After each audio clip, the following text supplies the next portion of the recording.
Margaret inherited her mother's house on a gray Tuesday afternoon. The Victorian mansion sat on Maple Street, 3 stories of creaking wood and forgotten memories. Margaret was 56, newly retired, and hadn't lived in this house since she was 18. Her mother had passed at 92, and according to the will, the house was Margaret's, along with a single handwritten note sealed in an envelope. "Margaret, there is a door in the basement. Do not open it, destroy this note. Some secrets are kept for protection, not cruelty. I love you." Mom Margaret stood in the basement holding the note, her hands trembling. She'd never been told about a locked door. She'd never been forbidden from anything in her mother's house. The curiosity was unbearable. The door was behind the old furnace, painted the same gray as the basement walls. If Margaret hadn't been looking specifically for it, she might have missed it entirely. It was small, child-sized almost, with an old brass keyhole and no handle. Just a smooth wooden surface, worn smooth by time. Margaret found the key in her mother's desk upstairs, hanging on a ribbon inside an envelope marked with Margaret's childhood name, Maggie. That night, Margaret stood before the door, key in hand, and made a choice. She turned the key. Inside was a room no bigger than a closet. And inside that room were photographs, hundreds of them, lining every wall, covering every surface. Margaret's breath caught in her throat.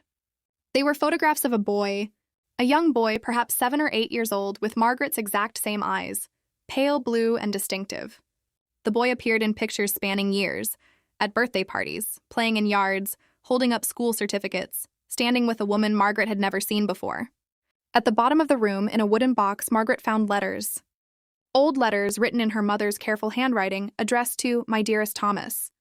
I know I made the right choice giving you to the Mitchells. They could provide what I couldn't. But every day I wonder if you remember me.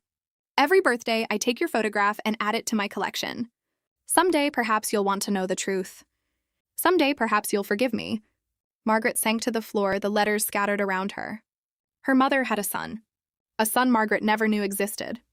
A son given up for adoption when Margaret was only 3 years old.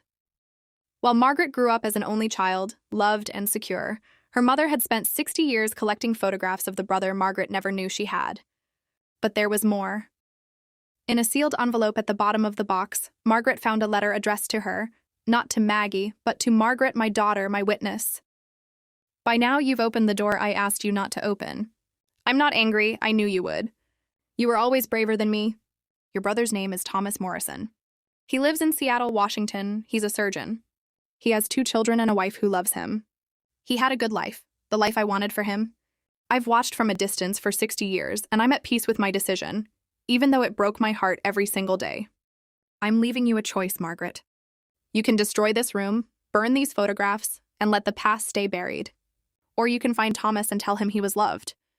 Tell him his mother thought of him every single day. Tell him that giving him away was the greatest act of love I ever performed. I chose not to contact him, out of respect for his life with the Mitchells. But you have the chance to give him something I never could, the truth. The knowledge that he was wanted, that he was mourned, that he was loved. Whatever you decide, I trust you. You were always the brave one."